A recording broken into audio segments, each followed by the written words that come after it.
once in a while I find a 3D print that completely changes how I work on my projects, especially my cosplay builds. And there are 5 different tools that we're gonna be looking at, 4 of which you can 3D print, 1 that you can buy, and it will hopefully make your life a little bit easier when it comes to 3D printing and finishing your favorite things. Now, if you're into 3D printing a lot of cosplay things like I am, you're more than likely familiar with the need of installing magnets into some of those holes that have been pre-made in your 3D files. Now, these are an incredible addition to a lot of the different cosplay 3D prints that are available out there these days. However, one thing that I continue to struggle with is how do I get the magnets inserted without getting super glue stuck all over my fingers, and how do I make sure that the magnets are installed in the correct polarization direction so that they install and click together properly. Well, these are magnet pens by Nick Frost, and it's a simple 3-part 3D print that allows you to easily not only store your different size magnets, but also twist them up to the top so that you can very easily install them one by one into your 3D prints. And there's 6 parts to each of these pens that you're gonna end up 3D printing without supports. You have the outer shell, the inside case that's gonna allow you to store all of your magnets with a little twist knob, and then there is the actual twist mechanism that's gonna help force the magnets up into the tip of the magnet pen. And the installation is really simple. You're just gonna take the twist mechanism and place that at the bottom of the twist cap there, then take a stack of your magnets and place that directly on top, and then one of your cases, and then slot that in and start twisting it into place. And then once it's all the way in, you can push fit it in place.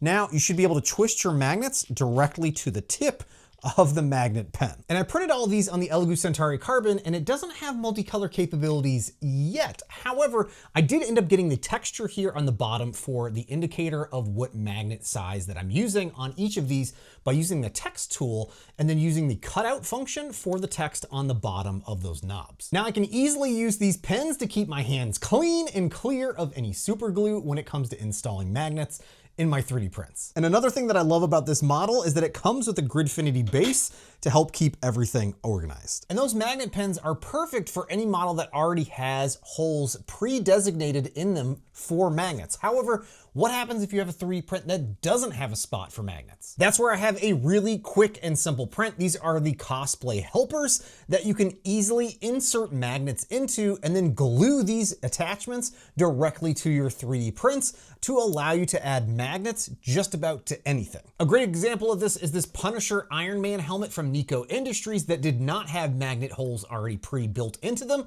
So I added the Cosplay Helpers to them, and now I can magnetically snap the faceplate to the helmet. These Cosplay Helpers are just a really quick way that you can add magnets to just about any project that you're working on. And if you haven't already guessed, today's video is being sponsored by Elegoo, the makers of the Elegoo Centauri Carbon that I use to print everything that you're seeing in today's video.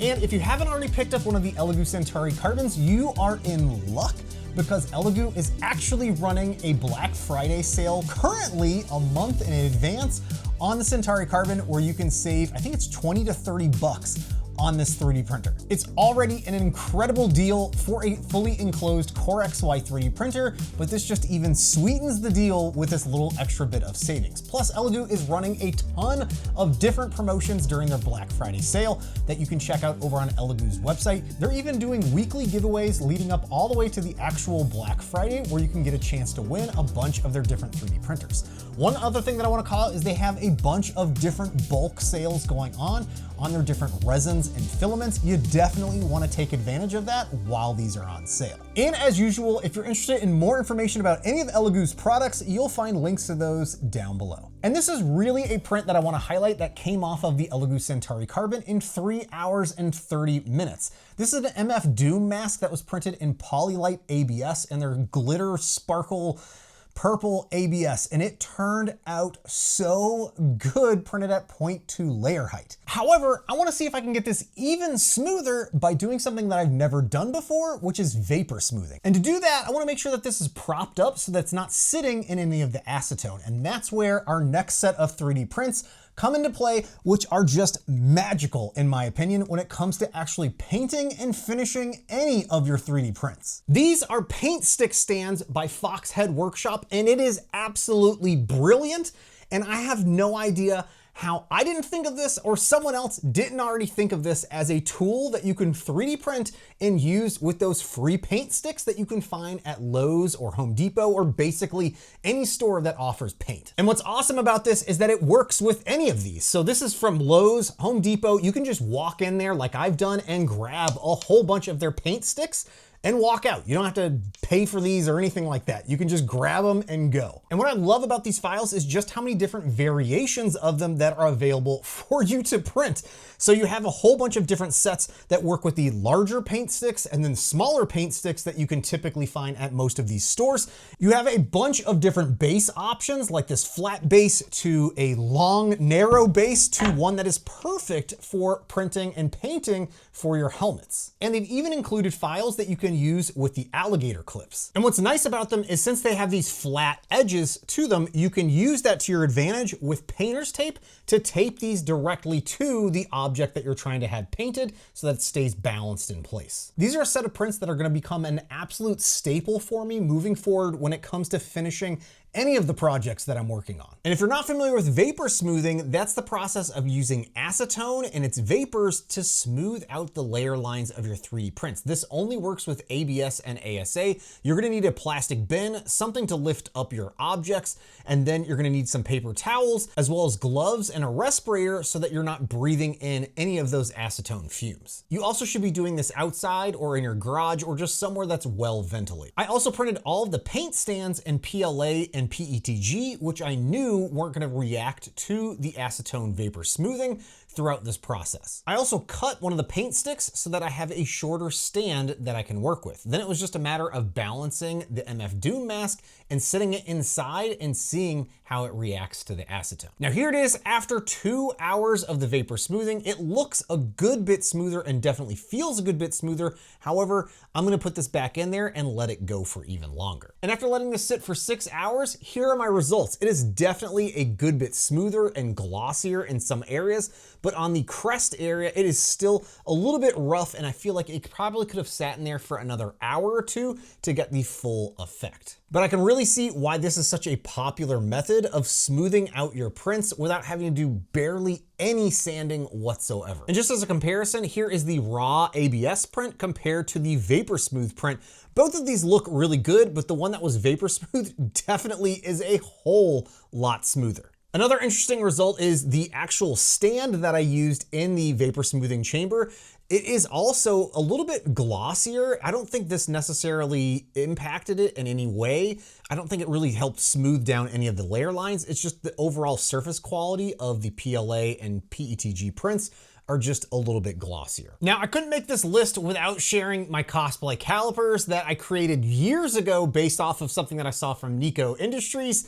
And these are 3D printable. They fit on the build plate of the Centauri Carbon or any similar Core XY 3D printer and allow you to basically get any kind of measurement that you might need. So you can use this to measure your head from front to back or side to side, or your arms or your legs to get a more accurate measurement of any kind of body part or object that you're trying to measure and get 3D printed. And that's exactly how I was able to get the Peacemaker helmet to fit so snugly to my head by scaling it down to 93% of the original file size based off of the measurements that I got from my Cosplay Calipers. And the last tool is the one that you can't 3D print. It's one that you have to buy, but it's not expensive, and it's one that I've seen in numerous videos from MM's Prop Shop. That is this foot sander. That's right, this is one for like pedicures and whatnot, but it is a really small sander, and it works so incredibly well for smoothing down your 3D prints. And it's really just a nice small form factor that you can easily hold in your hand compared to like a large orbital sander or mouse sander. The one that I picked up off of Amazon was on sale for 20 bucks. There are a whole bunch of different variations of this exact same type of little hand sander, and it just works so well. Mine also came with a lot of these replaceable circular sanding pads so that once one runs out, I can easily swap it out for another. I love making videos just like this one here, where I'm sharing some of these amazing 3D prints and tools that will hopefully help some of you out there as well when it comes to finishing your 3D printed projects. And obviously I'll have links to everything down below. And if you have other suggestions on cool 3D printable accessories or tools that I haven't mentioned that you think I should check out, let me know in the comments down below. And I also want to say a big, huge special thank you to every single one of my Patreon supporters for your continued support of me making videos just like this one here. I could not do this without all of your help. Hey, thanks so much for watching you all, and I'll see you next time.